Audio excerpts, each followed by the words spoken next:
Hi, my name is Michael Seiler, and I specialize in behavioral and experimental real estate research. The first question you might have is, what in the world is that? So here's the way I'd like to explain what it means to do behavioral real estate research. Traditionally, economists define utility as wealth. So we all know that we're supposed to maximize our utility. One way to proxy utility is by saying that we're going to maximize our wealth. Behavioralists take a wider view. We understand that money matters, so we're perfectly happy to include wealth in our definition of utility, but we think well beyond that. So for example, do any of you care about where you fit into a social network? Do any of you factor into your decision-making issues of morality? Do you care about what other people think of you? Do you care about the prestige of your job, or do you care about making a difference or leaving a legacy? If any of these things matter to you whatsoever, then by definition, you are thinking the way a behavioralist thinks. Now let me talk about what it means to do experimental real estate research. An experiment is simply a method of collecting data. So if you're not doing an experiment, you're doing something like taking actual transactions data.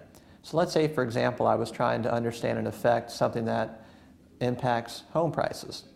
So what I would do is I would ideally go out and take all the transactions for 300,000 homes in a certain MSA over a 20-year period, and I would do my analysis. Now, if you have the data to answer your research question, then that's a great way to go about a study, because you have actual people making actual purchases, and they're not just saying how they feel or how they might go about it, you're saying how they did go about it, and you're observing behavior. So transaction data, a secondary data collection method, is perfectly viable in many, many areas of study. I use that type of data myself in a lot of the work that I do. However, sometimes you have a research question where there is no secondary data to answer the question. Just as a real quick example, let's say that you're interested in the home purchase process, but you are more interested in how the price of a home is negotiated. Well, the negotiation process is never recorded anywhere. So there's no way for you to simply use secondary data to answer your research question. That leaves you with an experimental data collection effort. With transaction data, what you hope is that you're going to collect a large enough sample, your independent variables are going to be your controls, and you hope that you've considered everything and can measure everything that you believe impacts your dependent variable, in this case, home price. We know that these things are not perfect. A lot of the variables you wish you have, you simply don't have. They're not measured.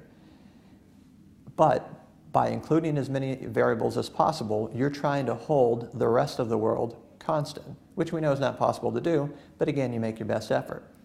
Inside an experiment, we take an opposite approach.